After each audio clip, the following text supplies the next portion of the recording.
Good morning. I decided today,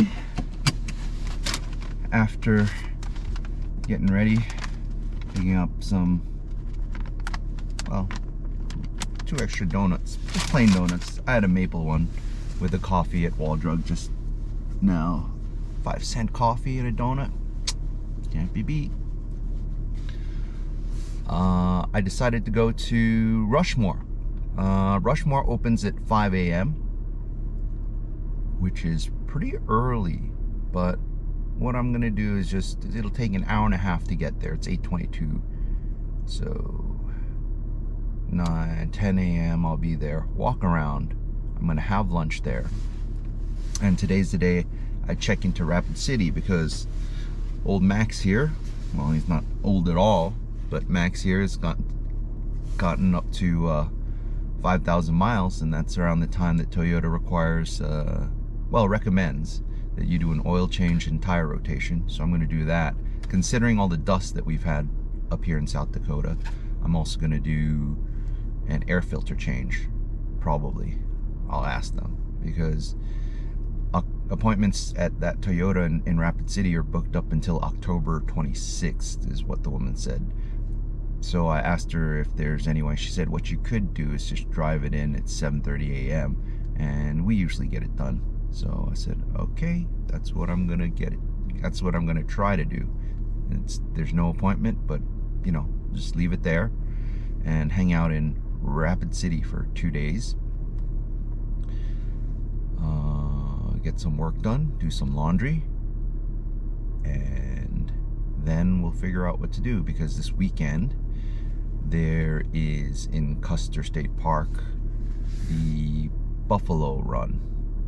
They're bison, but I guess it's it's American buffalo. Historically, it's been referred to as buffalo. So go to Rushmore, see the site, have lunch, head to Rapid City, and unload everything.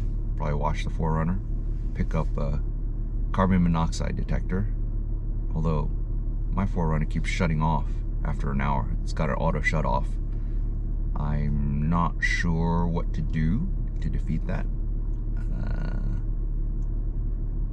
Some people said, well, Sarasota Tim online, he said that you lock the door. My doors were locked and the engine still shut off, so I don't know. I'll have to go check some forums later, but I'll be checking into Rapid City after Rushmore. All right, let's head out. Past a sign that said Big Thunder Gold Mine. You can pan for gold. There's gold in them there hills. The Black Hills. There's gold. That seems like something really cool to do. So Black Hills National Forest information. Where? I actually need to do this. I don't think they're open. Maybe they're closed for the season too.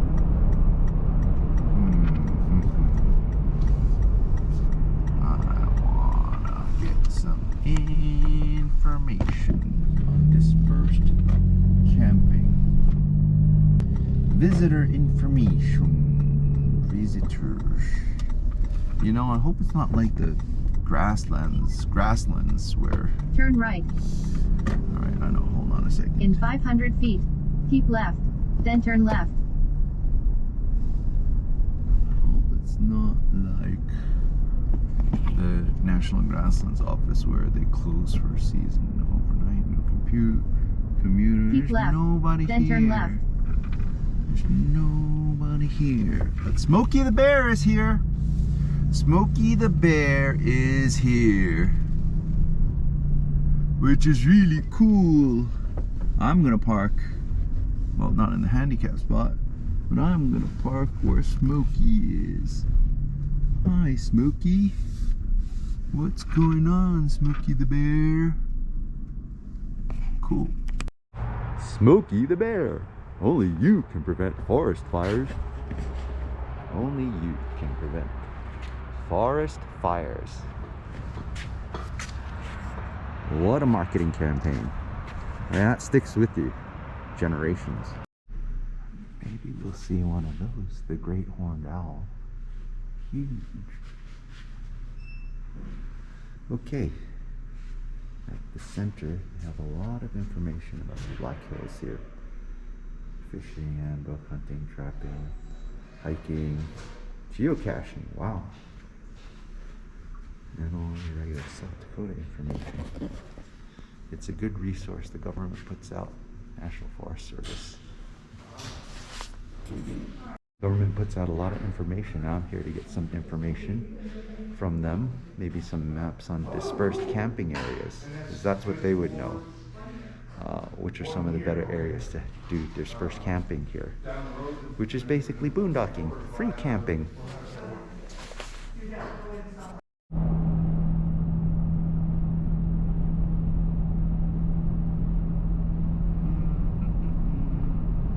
So I was able to get some information on dispersed camping, which followed the things that they said online, but what I didn't realize is, yes, I already had the Avenza app, but they said, the government said, the National Forest Service, to download their maps from Avenza, which are free. They have these map bundles, and the woman in there was kind enough to show me how to identify forest roads, which are the roads in between these little dots. Those are the roads that you can drive on and you can find campsites on.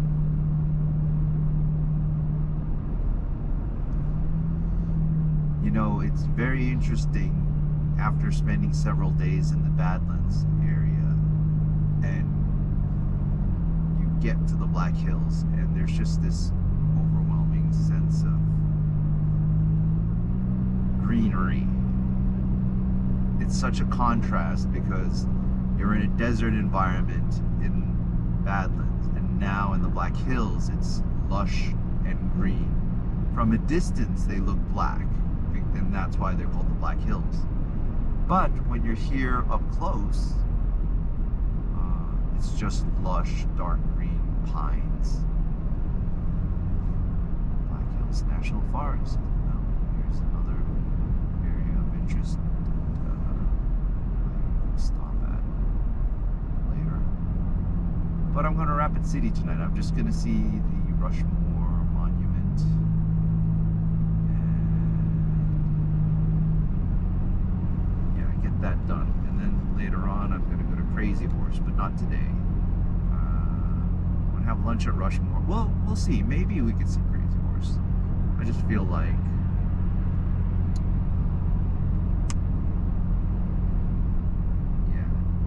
settling into the hotel first, but we'll see. It's 10:30 a.m. and I just got to Mount Rushmore. Actually, it's funny because ever since I was a little kid, I always thought about coming here, and it's this moment where I finally have been able to come here. It's taken a while, you know? This drive out to South Dakota, this is one of the main reasons I decided to come out here, is to see Mount Rushmore. And we're walking closer and closer. There are a lot of people here from all over the place.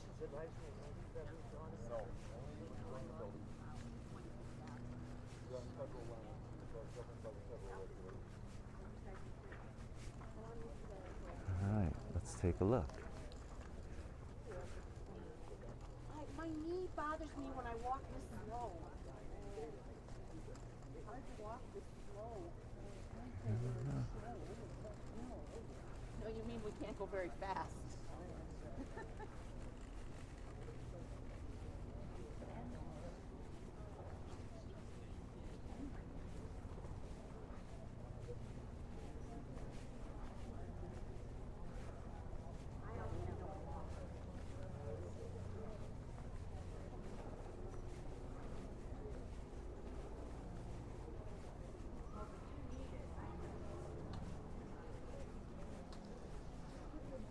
I guess there's a trail here called the Presidential Trail. Sculptor Studio, Food Services. And there it is. Mount Rushmore. You know I'm gonna have some of that Thomas Jefferson ice cream. He would sit down, he wouldn't go all the way to the back. There's a flag plaza. All these flags are in alphabetical order. They start with the A's and they talk about on the sign tells when they were admitted into the United States. The Avenue of Flags. It's an avenue of flags in different states, 50 states.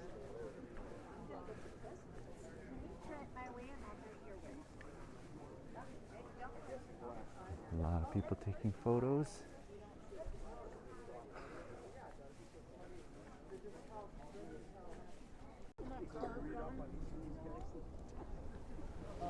There it is, over my shoulder.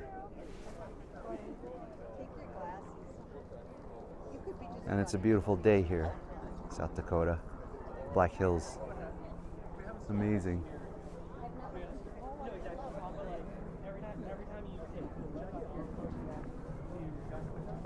Take a look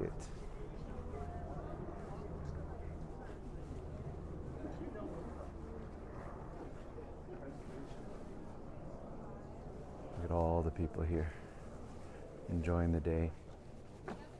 Taking a look at the National Monument.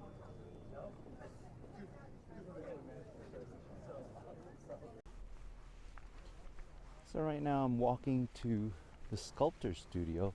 I think they said it's closed for the season, but it's a little hike. The presidential trail also goes along there, but the issue is that they've closed the trail because they're doing maintenance. After the summer, I guess a lot of the national parks and forests are doing a lot of their maintenance. So coming in September, the weather's a lot cooler than in the summer, but at the same time, you may miss a lot of things because they start doing renovations and improvements.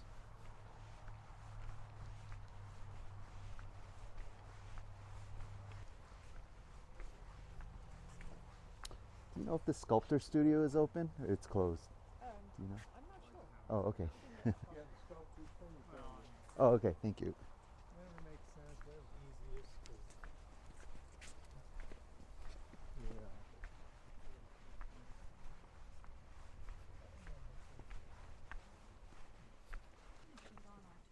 Actually, the view might actually be slightly nicer from here.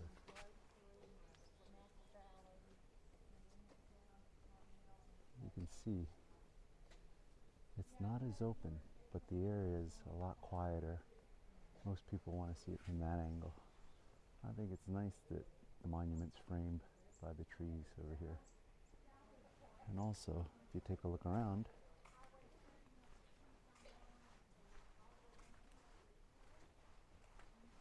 I guess there's a way to go back up to the amphitheater from there. But we're going to go try to check out the sculptor studio. Gutzon Borglum. Gutzon? Who was the person who sculpted. Took years to create the monument. So let's go to the sculptor studio and take a peek. There we go.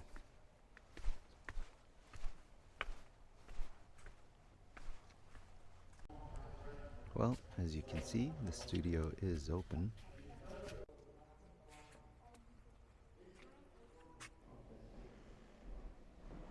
So originally, the plan for the sculpture, the monument, was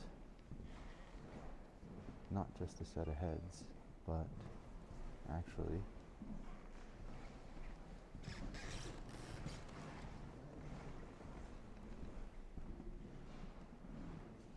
it was a complete body. Well, at least the upper torso. That was the original plan. But they ran out of funding.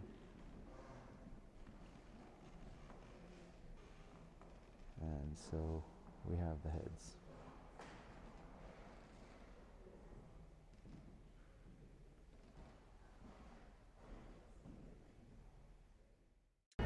All right, time to get some lunch. They got two lines. One line is on the right, which is for ice cream, and this is for food. I'm gonna be getting some food. Their menu includes your typical fare, hamburgers, cheeseburgers, but they have buffalo burgers, buffalo cheeseburgers, buffalo bacon cheeseburgers, spicy chicken sandwich, soup of the day. But I think I'm gonna get either the buffalo chili, or I think they used to have stew, but I don't think they have it now. The buffalo chili looks good. And then they've got the Jefferson ice cream over there. Okay, so the nice thing about eating here at the cafe, this is a Carver Cafe, is they have two lines, one for ice cream, because a lot of people are going to get the Thomas Jefferson ice cream, which this place is famous for. It's $1 more for that ice cream. And on the left side, you can get your other food, which, since we're in the Black Hills in Dakota, there's a lot of buffalo or bison meat. I wound up getting the buffalo chili. This is my lunch. And it's chili. Now, the other thing that's good about this is they allow you to pay for parking at some of the shops. So at the same time, I pay for my parking here at Mount Rushmore. When you pay for parking here, it's $10 for the regular price. If you're a veteran, there's a discount. I think seniors also might have a discount. But once you pay for your parking, it's good for a year. So here we go. Let's try this out.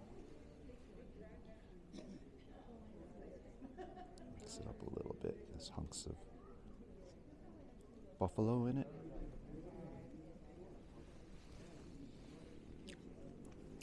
And the great thing is, I'm eating outside with the view of Mount Rushmore. So this is great. You can have lunch.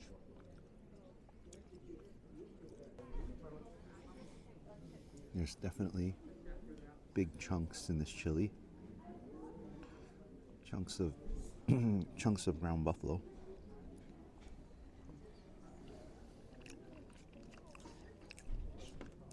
Kidney beans.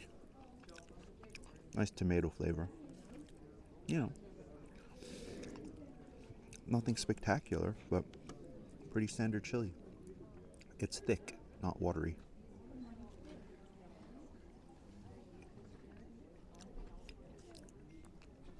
With a slight hint of spice.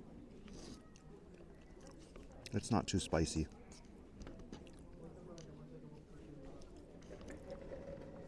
Very, very warming.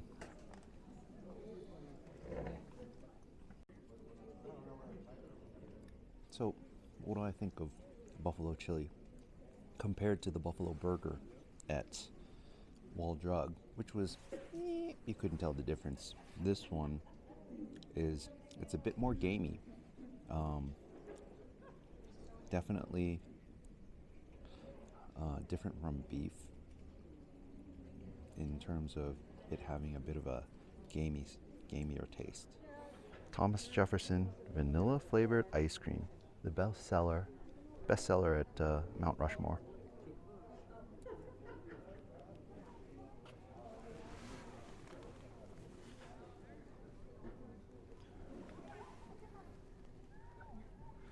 All right, original vanilla ice cream.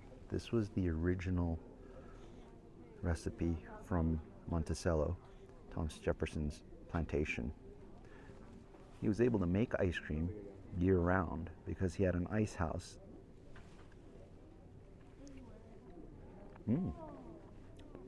Whoa, very nice vanilla flavor, creamy. Very strong vanilla flavor, yolky.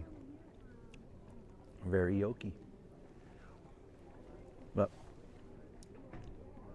President Jefferson was able to make ice cream year-round because there's a river called the Rivanna River, I think, next to the property. And every winter they would harvest the ice from the river. They harvested it enough that they filled their ice house with wagon loads, like something like 60 or 70 wagons of ice from the river. And that would last year round. He would keep that ice to keep his food and other things to preserve them. And also you take that ice to make ice cream. A lot of guests would visit and be able to eat ice cream there, and this is the recipe he had. Another piece of American history, and according to information at Rushmore, it's America's first ice cream. And it's really good, actually. They charge $1 more for it, so it comes out to about $7. Just under $7. I wound up getting a book, not at the gift shop, but at the gift store, Mount Rushmore bookstore, hiking the Black Hills country. That might be good for the next couple of days in the next week. So you can't pay for parking there. I tried to pay for my parking at the bookstore, but they said to go to the gift shop or, surprisingly, at the Carver Cafe.